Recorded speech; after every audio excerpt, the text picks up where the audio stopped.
மிகவும் சக்தி வாய்ந்த பனிப்புயல் ஒன்று அமெரிக்காவை நெருங்கி வருவதால் பெரும் பதற்றம் நிலவுகிறது. அமெரிக்க வானிலை மையத்தின் எச்சரிக்கை எதிரொலியாக 16 மாகாணங்களில் அவசர நிலை பிறப்பிக்கப்பட்டுள்ளது.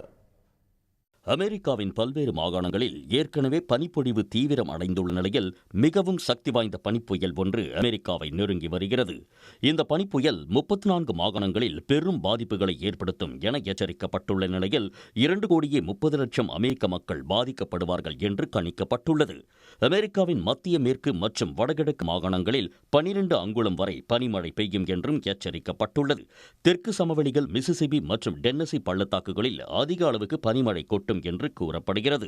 பனிப்புயல் எதிரொலியாக 16 மாகாண அரசுகள் அவசர நிலையை பிரகடனம் செய்துள்ளன. பாதிப்பு அதிகம் ஏற்பட வாய்ப்புள்ள Texas, Louisiana, Pennsylvania, Georgia, Mexican, Oklahoma, Kansas உள்ளிட்ட மாகாணங்களில் அத்தியாவசிய பொருட்களுடன் மீட்பு மற்றும் நிவாரணக் குழுக்கள் பணியமர்த்தப்பட்டுள்ளன. மத்திய மேற்கு மற்றும் வடகிழக்கு மாகாணங்களில் முன்னெச்சரிக்கை நடவடிக்கையாக நாளை வரை 7,500க்கும் மேற்பட்ட விமான சேவைகள் ரத்து செய்யப்பட்டுள்ளன. 2 நாட்களுக்கு மேல் பனிப்புயல் நீடிக்கக்கூடும் என கூறப்படுகிறது. லட்சக்கணக்கான வீடுகளில் மின்சார விநியோகம் துண்டிக்கப்படும் சூழல் உள்ளதால் ஏற்கனவே கடுங்குளிரில் தவிக்கும் அமெரிக்க மக்கள் அச்சம் அடைந்துள்ளனர்.